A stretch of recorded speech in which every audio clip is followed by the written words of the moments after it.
What's up, everybody, and welcome back. And it's another Monday. Murdoch trial still going on, but we're going to take a little break from that.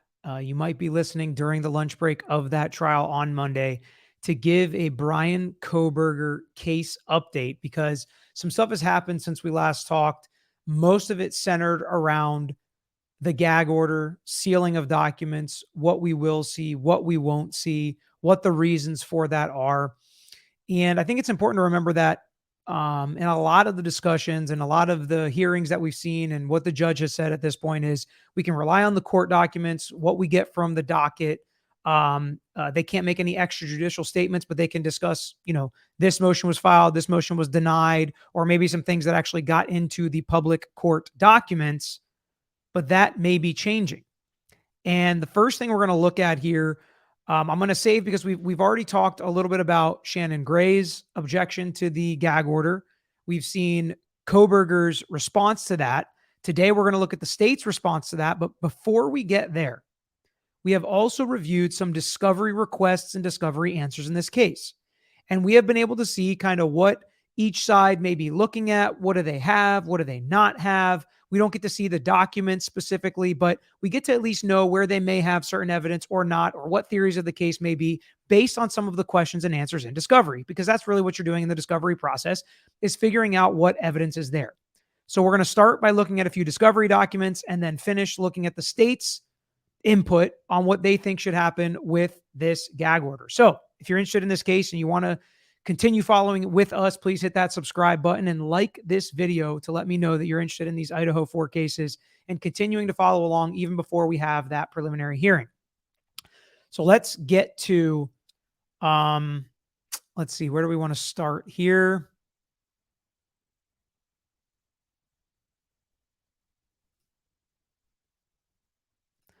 Let's first start with a stipulation to file the defendant's Exhibit A attached to the defendant's first supplemental request for discovery under seal. So this is yet another document that should be a court document and might even potentially be public that they want to file under seal. And it seems like each party, because it's been signed off on by the prosecuting attorney and the public defender, and it says, comes now, Brian C. Kohberger, by and through their attorney, Ann C. Taylor, public defender, and William Thompson, Latah County prosecutor, and hereby stipulate to filing the defendant's Exhibit A in the defendant's first supplemental request for discovery under seal. This was earlier this month. This is both sides coming together saying, we want to file this supplemental discovery request, meaning they are asking the state for certain discovery. It's a supplemental request, so it's in addition to what we've already seen. And they want to file that request and the exhibit that probably has some specifics about what they're requesting and what they're trying to get. They want that all under seal. And the parties, again, are stipulating to this. So let's next see what the judge does, because next thing we have is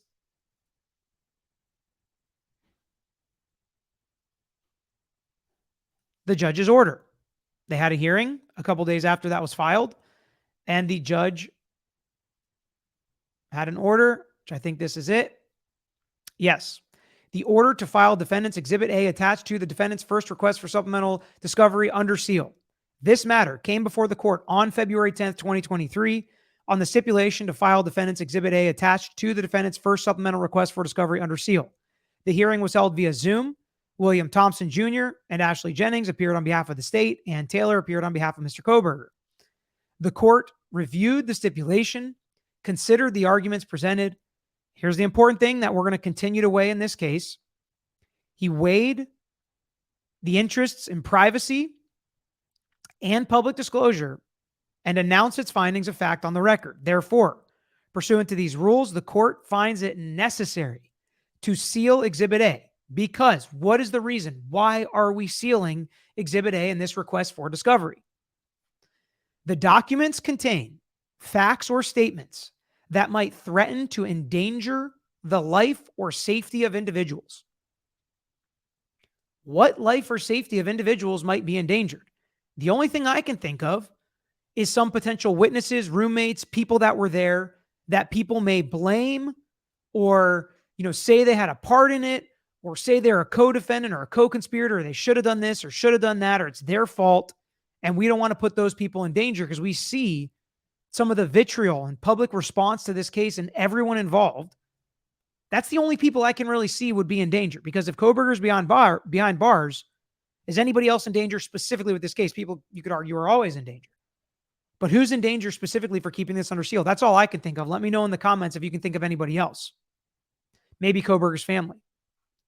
Number 2, it is necessary to preserve the right to a fair trial, which we've heard throughout the process. They want this to be a fair trial. They don't want to poison the jury pool. And then number 3, this disclosure, if this was public, would constitute an unwarranted invasion of personal privacy. Now, is it the personal privacy of Kohberger? Personal privacy of the victims? Personal privacy of the witnesses? Personal privacy of the roommates? Personal privacy of family members on either side? We don't know. We just know that the court thinks that this would be an invasion of privacy if this was made public. It's hereby ordered that the defendant's Exhibit A, attached to the first supplemental request for discovery, shall be filed under seal. And this was just a couple days ago. So what does that mean? Well, it means when the state shares their answer, here's what it looks like. Instead of, we have this, we don't have that, it's this many pages, we're giving this to the defense, we get this. Comes now the state of Idaho by and through the Latah County prosecuting attorney and submits the following response to defendant's first supplemental request for discovery. The state incorporates its January 23rd state's response to request for discovery as is fully set forth at this point, and the state has and will continue to provide discovery in accordance with Idaho Code, Idaho Criminal Rule 16 and applicable law. And that was filed just a couple days ago. So again, this is it. This is what it all looks like. We're going to see less and less, I think, in this case. I think they are going to seal every possible thing they can. And I think Shannon Gray and some media and people that are getting involved trying to fight this gag order, I've heard the media is going to file more motions here. I haven't seen them specifically. If you do have them, follow me at Tragos Law on Twitter and Instagram, and you can send those documents to me. A lot of you sent me these documents. But this stuff is going to be sealed. And there are going to be more leaks. I've seen leaks about pictures and about following and about who's targeted and what's happening on social media. A lot of that is not corroborated, so we're not really going to dig into most of that. But I think as we see those 3 main areas, danger and safety to certain people, invasion of privacy, and keeping a fair trial and a fair jury pool. Those are going to be the 3 main reasons that this stuff continues to be under seal. And something that was filed before this little discovery issue that we've gone through was the state's response and memorandum of points and authorities relating to the non-dissemination order. So we can see whose side they're on. Are they with Kohberger? Do they want this gag order? Or are they with Shannon Gray and potentially the media? I think you probably know it since they've been stipulating to most of this with the defense. And it also might look bad if they're saying, oh, no, we want this stuff to all be disseminated. So let's take a look at their response together. To aid the court in review of the motion submitted by Mr. Gray to appeal, amend, and or clarify the amended non-dissemination order, the state provides this memorandum of points and authorities. The state's interests relating to this order is to ensure that the defendant and the state are provided a fair and impartial jury, and that the integrity of any conviction is maintained. For it is the duty of the prosecutor as a public officer to see that the accused has a fair and impartial trial. Below are the points, cases, and statements made in cases that the state located to aid this court. These points are largely presented in block quote and without commentary by the state. So they're not going to add a lot of argument. They're just going to say, here's what the cases say. Judge, we think you should rely on these cases. And they're saying they agree with the defense, with the gag order, because it is their job to see that the accused gets a fair and impartial trial by jury. Don't poison the jury pool. And we want to make sure that the integrity of any conviction is maintained. And we've talked about that's so important for the prosecutors. They don't want to get a verdict that's just going to go get overturned. That does nobody any good. So they want to make sure they secure a conviction or whatever the result is and that its integrity is maintained. That is incredibly important. So we see here the case of authorities, and let's get to it. Summary of points and authorities. The U.S. Supreme Court and Ninth Circuit Court of Appeals require that the court take affirmative steps to ensure that the defendant receive a trial by an impartial jury free from outside influences and to protect their process from prejudicial outside interferences. Again, this is one of the key points that has been referenced in every mention of the non-dissemination order and sealing documents in this case and in other cases in Idaho. In the case of Shepard v. Maxwell, the U.S. Supreme Court was asked to review the habeas corpus application of a person convicted of first-degree murder in a case which received intense publicity and media attention. Prior to and during the trial, the courtroom was packed with media, and there were 5 volumes filled with clippings from each of the 3 Cleveland newspapers, covering the period from the murder until Shepard's conviction in December of 1954. And granting the habeas petition, the U.S. Supreme Court found that the trial court failed to act to preserve Shepard's right to a fair trial. The court stated, legal trials are not like elections to be won through the use of the meeting hall, the radio, and the newspaper, or social media today we could add in. Among these legal procedures is the requirement that the jury's verdict be based on evidence received in open court, not from outside sources. I agree with all of this.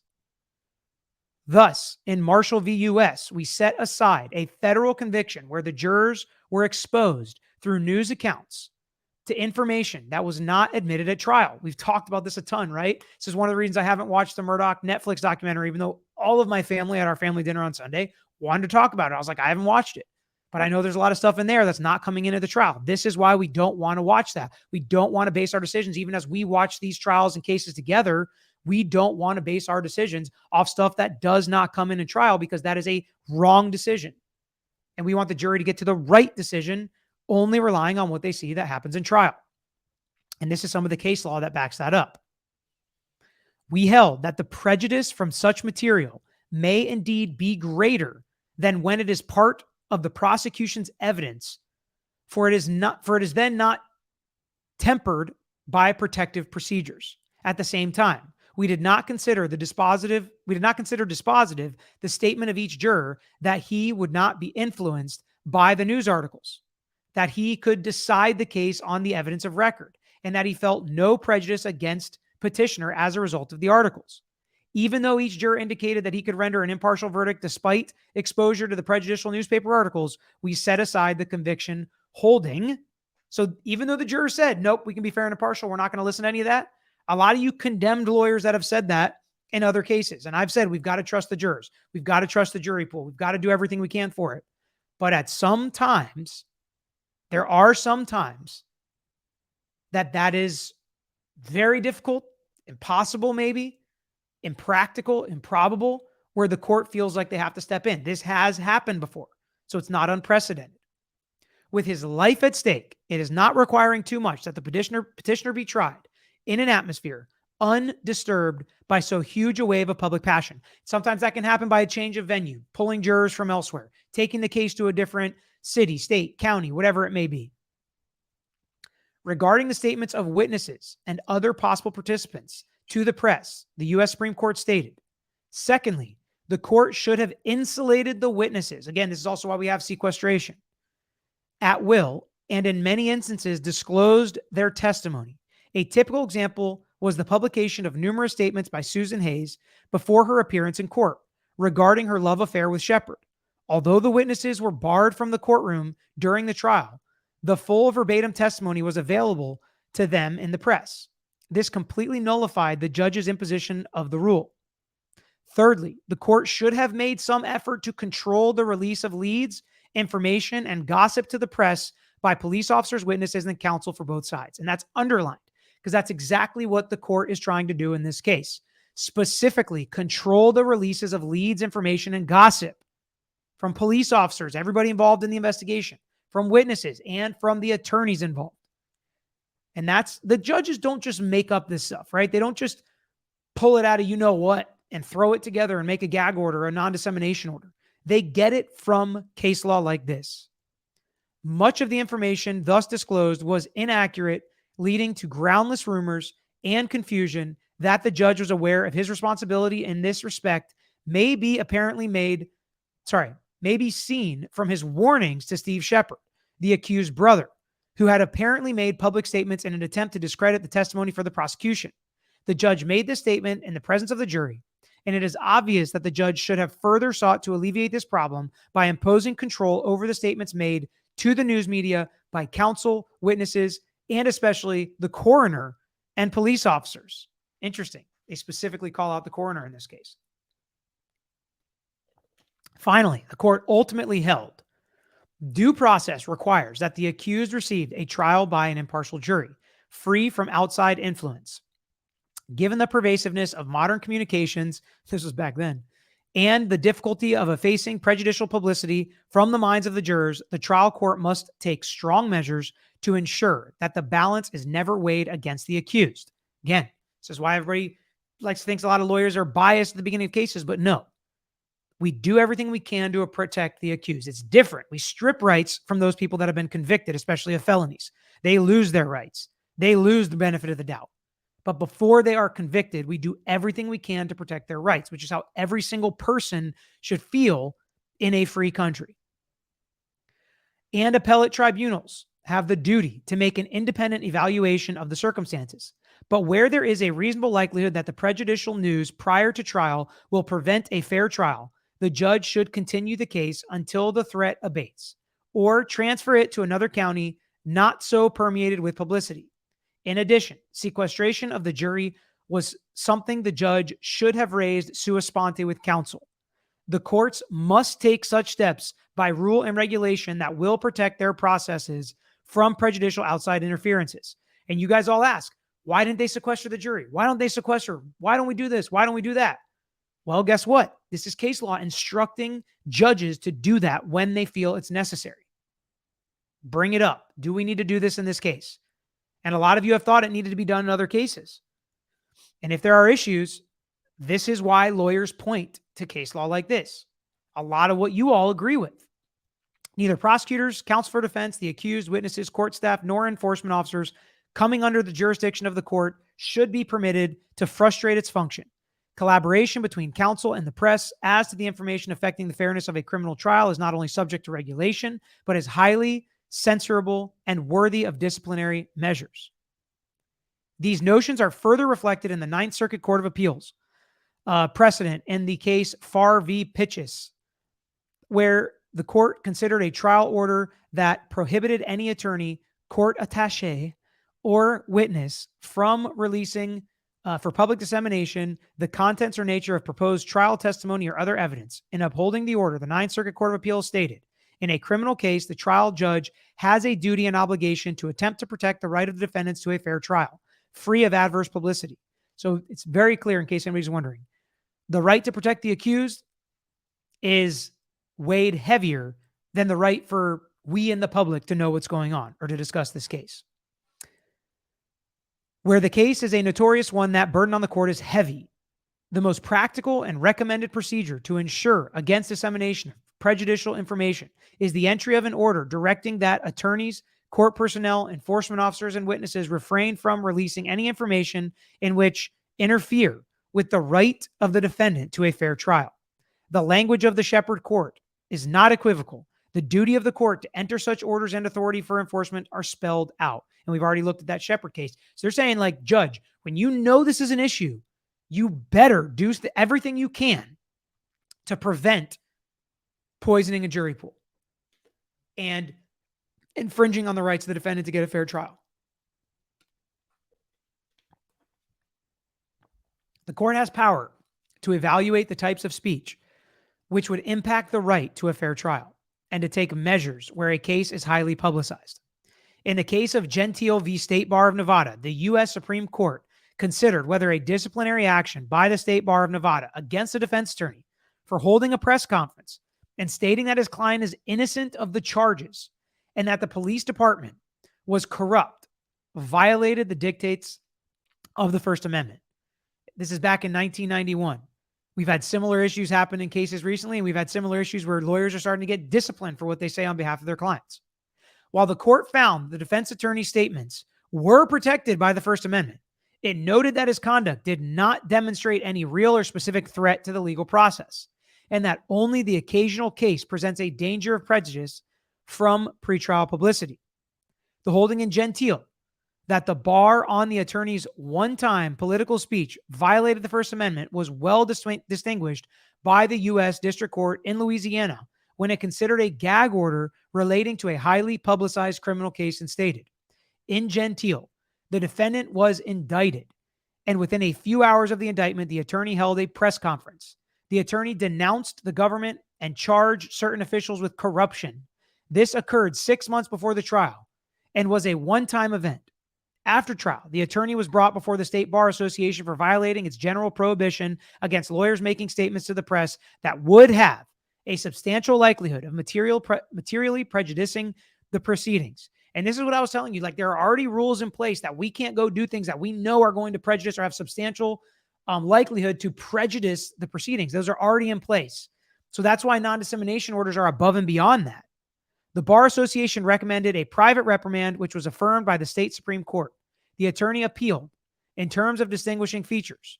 Secondly, the Supreme Court in Gentile emphasized that the attorney's comments were classic political speech. It characterized the issue in the case as constitutionality of a ban on political speech critical of the government and its officials, and stated that speech critical of the exercise of the state's power lies at the very center of the First Amendment. And I actually think that if this attorney actually had evidence of this is fair game, just my personal opinion. But again, we're talking about how you can look at this stuff differently and why you need certain dissemination orders and what rules are already in place. No claim, because how else would we ever call out government corruption? Because we know it exists. No claim has been made in the case that the parties, with or without the partial gag order, have anything to say to the media, much less anything that would constitute political speech. Thirdly, the Supreme Court in Gentile was dealing with a generic Bar Association rule restricting extrajudicial comment in cases across the board, not one, as here, tailored to the specific case with its unique problems of publicity. Finally, the Supreme Court in Gentile noted that the attorney's speech was a one-time event 6 months before the trial and could not have conceivably affected the fairness of the trial. The partial gag order here is an ongoing prophylactic measure to assure a fair trial. And again, that's what they're trying to do in the Kohberger case. Here we go. As noted in Gentile, there are the occasional cases where the court must take extensive measures to protect the fundamental right to a fair and impartial trial. So again, that was a discussion as to whether that lawyer should have been able to do it, whether it's political speech. That's different than we need the lawyers to shut up and stay out of the media because we want to protect it for the defendant to get a fair trial. Number 3, the recent decision by the Connecticut Supreme Court in Lafferty v. Jones provides a comprehensive review of the cases addressing restraints on speech of litigants and the power of courts to sanction such speech, adding a little sanction element. To aid the court in considering its order and any potential free speech interest, the state submits that the recent decision by the Connecticut Supreme Court, in this case, provides a comprehensive review of decisions by other courts and a test to employ. This is a 2020 case. At its highest level, the Connecticut court reviewed and applied numerous U.S. Supreme Court decisions by stating, so this is kind of a summary of what's going on. What's the status of the law up to this date or 2020? The leading case is Bridges v. California, in which the Supreme Court considered whether a union leader could be held in contempt when a newspaper published statements that he had made threatening a strike. The court considered whether the speech presented a clear and present danger to the administration of justice. Specifically, the court analyzed the particular utterances in question and the circumstances of their publication to determine to what extent the substantive evil of unfair administration of justice was likely a consequence, and whether the degree of likelihood was sufficient to justify summary punishment. The United States Supreme Court has held that speech otherwise entitled to full constitutional protection may nonetheless be sanctioned if it obstructs or prejudices the administration of justice. So just because it's free speech, just because you can say it, doesn't mean you're allowed to if it's going to affect the interest of justice in an ongoing criminal case. And I think that's absolutely how it should be. Everything is weighed, right? You can't just say whatever you want because it's constitutionally protected. If you're going to, we've talked about this, right? We talked about this in defamation. Certain speech is while may seem protected, is not when it crosses a certain line or affects a person a certain way. Properly applied, the test requires a court to make its own inquiry into the imminence and magnitude of the danger said to flow from a particular utterance, and then to balance the character of evil as well as its likelihood against the need for free and unfettered expression.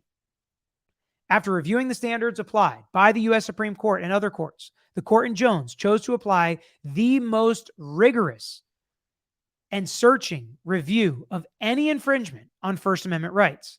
Because that's what Shannon Gray and a lot of the victims and people that want to talk about this case, they're really hanging on the First Amendment, which I agree with, obviously. Big fan of the First Amendment.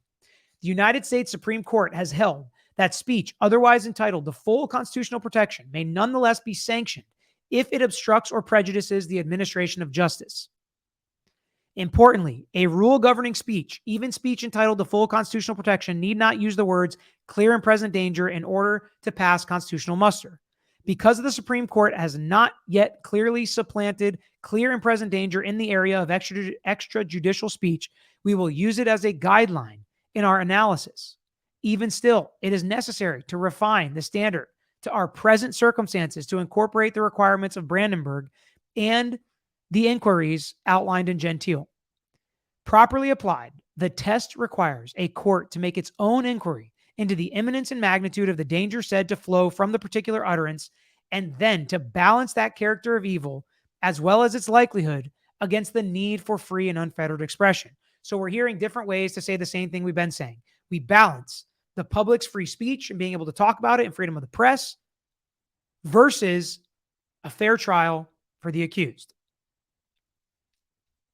and what we call the interest of justice. Courts must have the ability to restrict the right of participants to the extent necessary to protect the fairness of the litigation. Like I said, you can't just say anything you want because it's constitutionally protected if it's going to affect the interest of justice negatively. Although litigants do not surrender their First Amendment rights to the court at the courthouse door, those rights may be subordinated in order, to other interests that arise in the setting. For instance, on several occasions, the court has approved restrictions on the communications of trial participants where necessary to ensure a fair trial for a criminal defendant.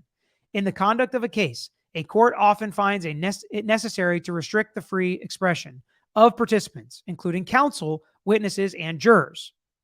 So once again, you are allowed to limit this. Usually it's talking about the lawyers that are involved in the litigation, not someone like Mr. Gray who represents the victims. I think there's usually a difference. Neither prosecutors, counsel for defense, the accused, witnesses, court staff, nor enforcement officers coming under the jurisdiction of the court should be permitted to frustrate its function. And that's fine. But where is that line? What crosses the line into frustrating the function? I think that's an interesting question. The United States Supreme Court expressly contemplated that the speech of those participating before the court could be limited. Again, those participating before the court. Who does that include? And I see witnesses that are on the list. Counsel for the defendant, counsel for the accused.